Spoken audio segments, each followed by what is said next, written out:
More than 24 hours after markets started their U-turn, they were still going in the wrong direction. European shares hit a two-week low in Thursday morning trade, with key indexes dropping up to 1.5%. That followed Asia's worst day in 8 months, and the cause had little to do with either region. This is certainly the first time since the US presidential election that there has been even a whiff of real concern that Mr. Trump will not deliver on the critical challenge of cutting taxes and deregulating. And of course, in terms of corporate earnings per share, the S&P 500 is essentially expected to achieve $150 per market point for 2018. That would fall all the way back to around 135 if the tax cuts don't come.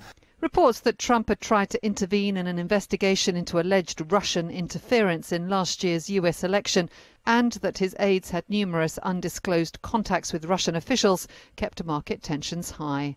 We should be worried insofar as, if it is correct that Mr. Trump's tenure in the White House may be limited or constrained, or his capacity to get stuff done is limited, then the agenda of tax cuts and regulatory reform will be obviously in doubt.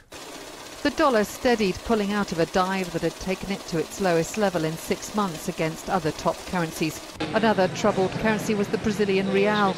It fell 1.2% in local markets after Brazilian President Michel Temer was linked to the country's biggest ever graft probe.